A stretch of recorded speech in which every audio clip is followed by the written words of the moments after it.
नमस्कार दर्शक बंधु Odia knowledge academy YouTube channel को आपण मानक स्वागत। जदि आपण आम चैनल को प्रथम आछन दयाकोरी चैनल सब्सक्राइब बटन क्लिक करी चैनल को सब्सक्राइब करेंगे। वीडियोटी भल लगे वीडियोटी को निश्चय लाइक करेंगे, कमेंट करेंगे, शेयर करेंगे भूलें जहाँद्वारा आप प्रतिदिन नुआ नुआ अपडेट पाइपर।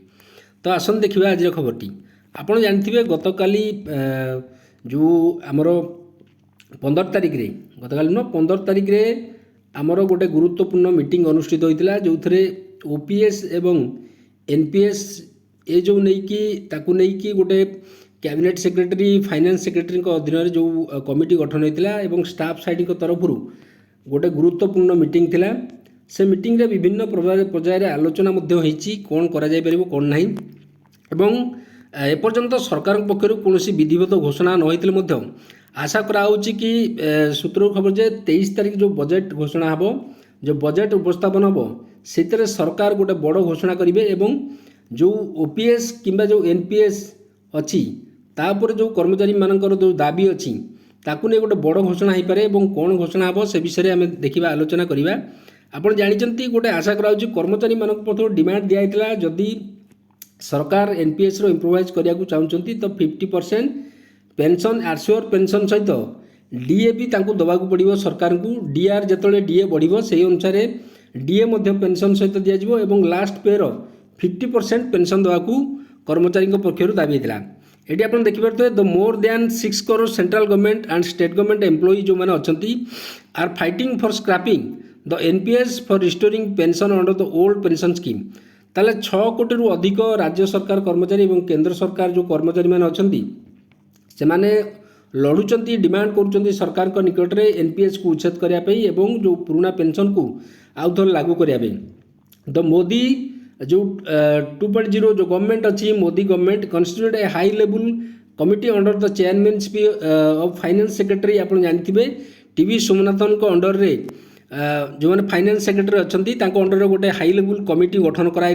बजेट रे 2023 बजेट रे एटा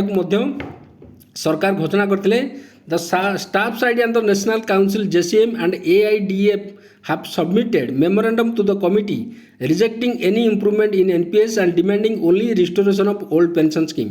ताले जो स्टाफ साइड जो JCM एवं AIDF तरफ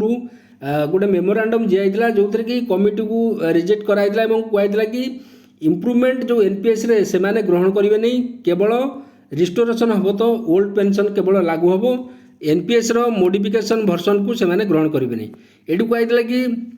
स्टाफ साइड तरफ no NPS restoration of old pension जो सीसीएस पेंशन रूल अच्छी ताकू लागू करें is the only solution and way out the old age security of government apply. जोटा कि वार्धक्य अवस्था जड़े कर्मचारी निहाती आवश्यक सरकारी कर्मचारी जो मैंने एत वर्ष धरी सरकार सेवा कर ग्रास रूट रे से काम कर निहाती दरकार। AIDF boycotted the NPS improvement committee meeting scheduled on 15/7/2024। तो एआईडीएफ तरफ बाइकआउट कराइला मीटिंग जो हबार थिला 15/7/2024 पूर्व से मीटिंग रे एआईडीएफ जॉइन कर नथिला किंतु जेसीएफ कांस स्टाफ साइड जो अच्छी से माने किछि संगठन जॉइन करथिले। AIDF view convey to secretary staff side जो जेसीएम तांकर व्यू को जणे देथिले जे कमिटी रे से कोन उपस्थापन करिवे काना एमाने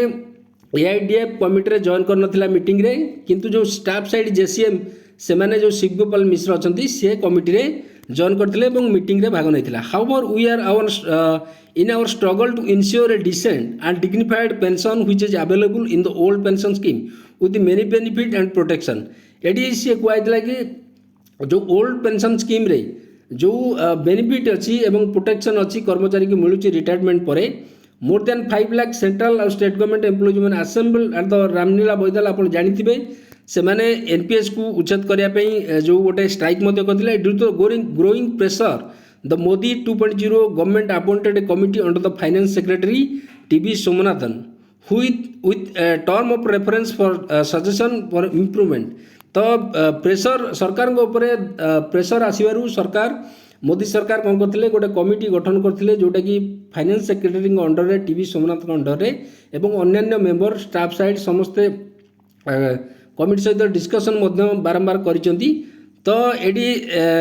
AIDF submitted a detailed memorandum to the committee justifying our demand for withdrawal of NPS and restoration of pension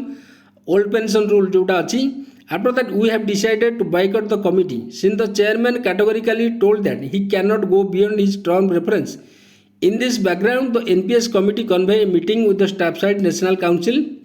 जोटा कि गत 15 तारीख दिन मीटिंग गोटे होता since AIDF has already decided to boycott the NPS committee जो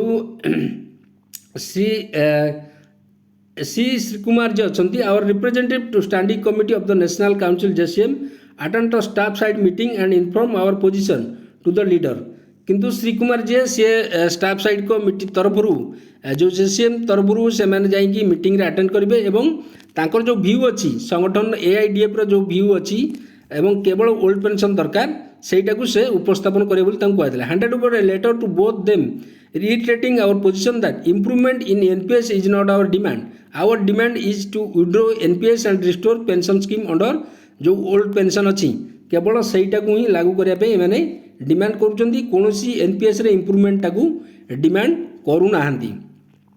we also requested the staff side member जो मैंने मीटिंग को जाइए boycott the meeting so as to mount pressure on the government a copy of AIDF letter dated जोटा कि 11/7/2024 addressed to the secretary staff side along with the relevant enclosure annexed with the special circular जो मैंने जारी करते AIDF तरफ AIDF appeal to defence civilian employee and central government and state government employee जो मैंने अच्छा से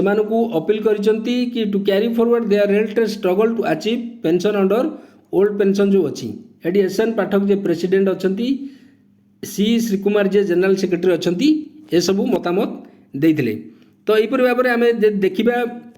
जो ओल्ड पेंशन को नहीं जो विभिन्न समय जो दाबी होता तो मुख्यतः कर्मचारी मानकर जो दाबी की जब आम देखा तो कर्मचारी माने मुख्यतः दाबी होची जे एनपीएस रे कौन परिवर्तन से माने चाहते किंतु सरकार कहते एनपीएस रे से परिवर्तन करेंगे एवं सरकार को दृष्टि अच्छी जो आमर आंध्र प्रदेश रे जो पेंशन सिस्टम अच्छी मोडिफाइड वर्जन ऑफ एनपीएस जोटा अच्छी ताकू नहीं रेफरेंस रे सही भली एक अविकल पेंशन करेंगे जो थी कि एनपीएस रे सरकार चिंता करुँच कि 50% आरसीओर पेंशन दिज्व